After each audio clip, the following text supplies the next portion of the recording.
Niadto ng panahon, sigun sa alamat, gilalang ni bathala man nama, ang mga sugilanon. Magsugod ko og sugilon sa pinaka-primero gyud nga sugilanon nga akong istorya panahon sa 3rd Thailand International Storytelling Festival. Ang alamat sa Adlaw, sa Bulan, ug sa mga Bituon. Gikan kini sa tribo nga mga Dibabawon. Dito sila namuyo sa Davao Oriental ug naapod sa Davao del Norte. Niadtong unang panahon, ang Adlaw ug ang Bulan mag-asawa sila. Ang Adlaw, ang bana, ang Bulan, ang asawa. Ug naa sila'y anak. Tulog na langga, langga ni nanay. Tulog na anak, anak na kong gamay. Bisan pag sa bulawan, dili ka pabayloan. Tulog na anak, anak ni nanay. Di adtong panahon na, ang ilang anak wala pa'y pangalan. Pero nag-ingon ang baylan, kanang para sa ato ganit tigulang na siya. Tapos kung sa ato pa, murag pari. Yan ang baylan. Ayaw kabog kabalaka. Kay moabot ang panahon. Ako ang muhatag sa pangalan sa inyong anak. Tulog na anak, anak na kong gamay. Bisan pag sa bulawan, dili ka pabayloan. Nakatulog na ang bata. Niadtong tungura, nakahukom si Bulan nga magkaos og tubig. Busa, kinahanglan, ibilin niya yung anak sa iyang bana nga si Adlaw. Mahal kong bana nga Adlaw, akong ibilin kining atong anak. Apan, pasidan-an ta ka ha?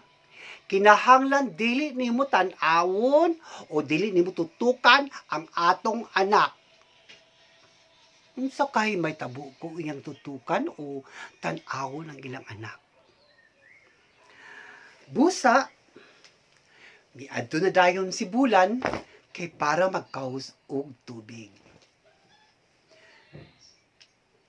Gibutak niya ang banga sa ulo. Padulong siya sa suba. O gisaw dahil niya ang banga, hangtod na puno kining tubig. Sa dihang panahona, ang yang bana nga si Adlaw, nagbantay sa ilang anak. Wala agad niya, gitanaw iyang anak, kay mahadlok siya. Nihilak man ang bata.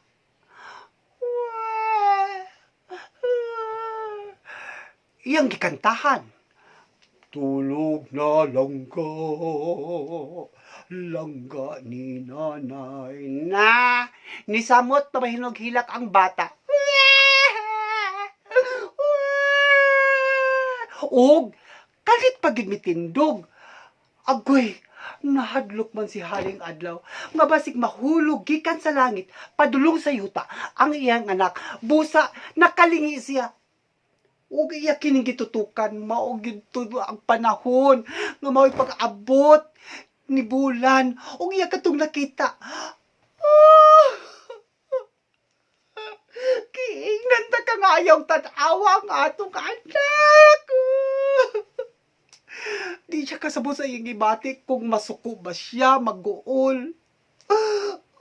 ug iyang gitan-aw ang ilang anak dito sa iyang nahimutangan nga duyan.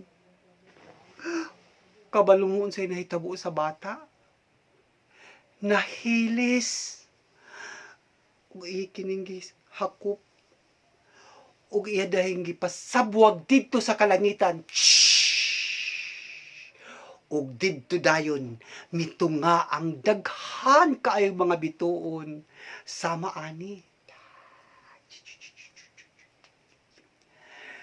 Dito din naglutaw-lutaw sa langit ang daghan kaayong mga bituon. Ug miabot na sab ang tigulang. Bituon. Bituon ang atong ipangalan sa inyong anak. Sukad ni adto, kadtong nagkidlap-kidlap, nag-uylap-uylap sa langit, gitawag na dayon og bituon. Og sukad usab ni adto, si Adlaw og si Bulan nakahukom nga mag-social distancing di sa sila magkita. Adi na sila magkita. Si Adlaw mutunga sa buntag, samtang si Bulan mutunga sa gabi kauban ng iyang anak, nga mga bituon. Kabalo mo, ang mga anak, murag stars gyud na sila sa kinabuhi sa inahan o sa amahan. Murag sila ang mga superstar sa ilang kinabuhi. Pero maulag ito, kinahanglan, magbulag yun si Adlaw o si Bulan. Kay basig, mahurot o kahilis ang ilang mga anak kung dili sila mag-social distancing. Muna kita, mag-social distancing yun ta karon kay basin, ma-COVID